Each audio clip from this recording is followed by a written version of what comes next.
Noyabrın 3-də Yeni Azərbaycan Partiyasının Azərbaycan Milli Konservatoriyası ilə birgə təşkil etdiyi 8 noyabr Zəfər gününə həsr olunmuş tədbir keçirilib. Tədbirdən öncə rəssam monumentalist Çingiz Abbasovun 30 il və 44 gün tablosunun təqdimatı olub. Tədbirdə əvvəlcə Ulu Öndər Heydər Əliyevin Azərbaycanın ərazi bütövlüyü və suverenliyi uğrunda canlarını qurban vermiş şəhidlərin əziz xatirəsi bir dəqiqəlik sükutla yad edilib. Sonra Azərbaycan Respublikasının dövlət himni səsləndirilib.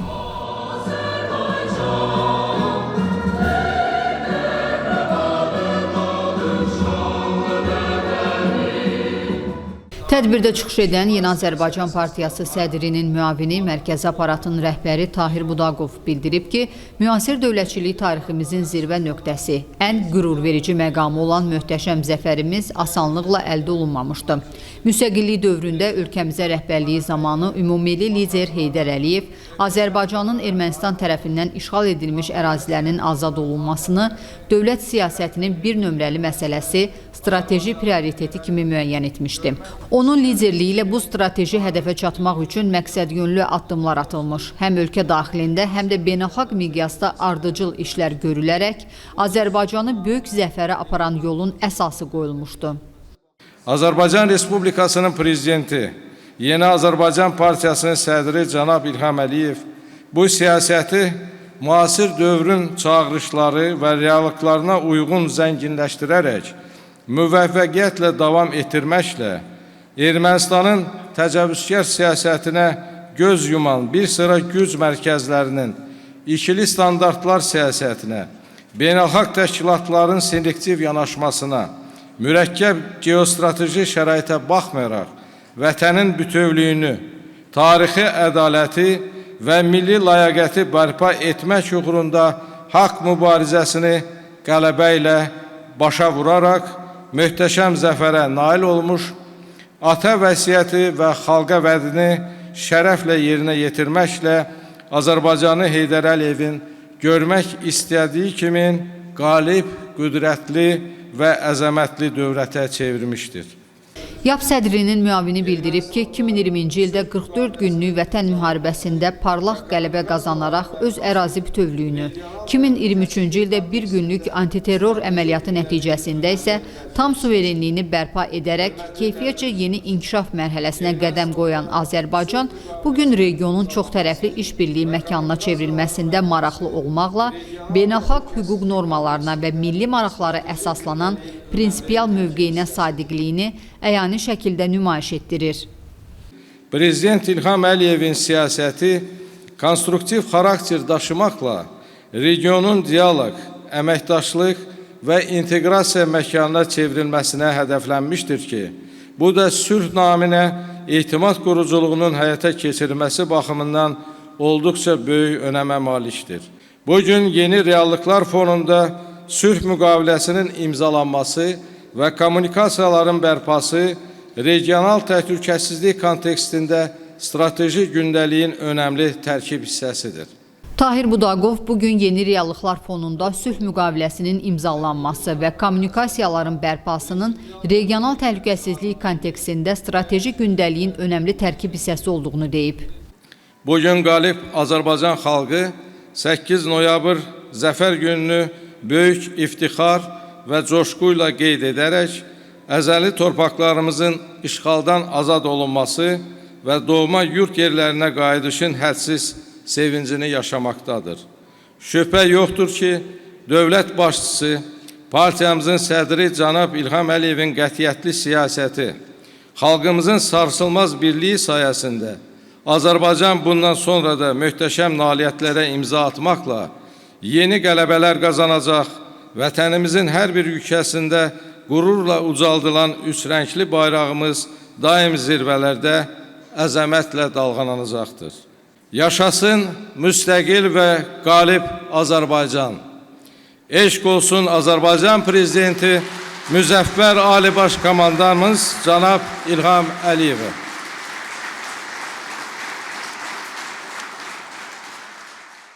Çıxış edən Azərbaycan Milli Konservatoriyasının rektoru, Azərbaycan Respublikasının əməkdar incəsənət xadimi Kamilə Dadaşzadə qeyd edib ki, 5 il bundan öncə Müzəffər Ali Başkomandan İlham Əliyevin rəhbərliyi ilə milli ordumuzun misilsiz qəhrəmanlığı nəticəsində şəhidlərimizin canı və qanı bahasına Azərbaycan torpaqlarının işğalına son qoyuldu.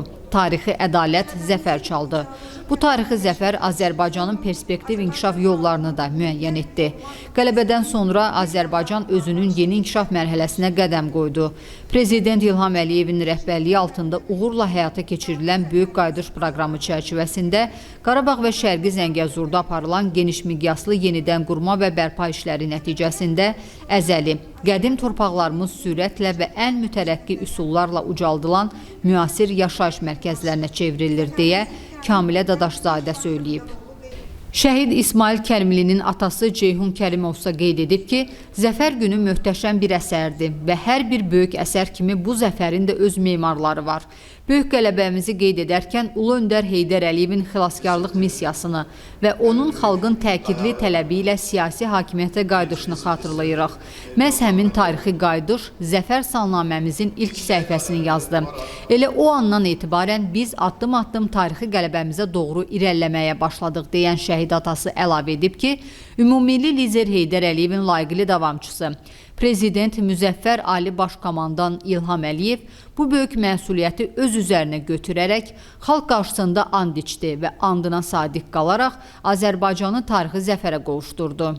Vətən müharibəsi qəhrəmanı Cəmşid Naxçıvanski adına hərbi liseyin rəisi Polkovnik Anar Mirzəyevin sözlərinə görə 2-ci Qarabağ müharibəsi Azərbaycan ordusunun malik olduğu imkanların dünyaya təqdimatı oldu.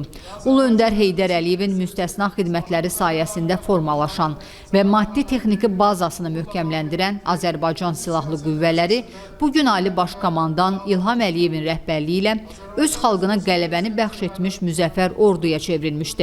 Azərbaycan tarix boyu müxtəlif çətinliklərdən keçsə də artıq müstəqil, suveren və güclü bir dövlət kimi dünya arenasında layiqli yerini tutub. Bugün Azərbaycanın hər qarış torpağında üçrəngli bayrağımızın dalğalandığını qürurla qeyd edirik.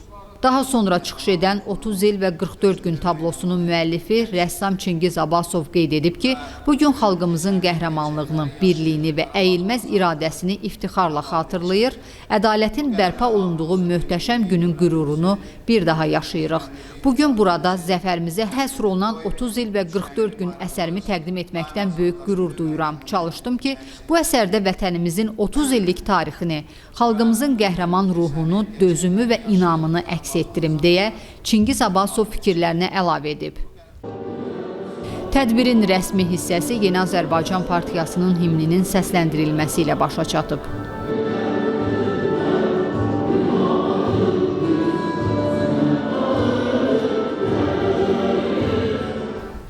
Sonra 8 noyabr Zəfər gününə həsr edilmiş konsert proqramı təqdim olunub. Gözlərində açılır bu millətin səhəri, sənin adınla bağlı bu xalqın hər zəfəri.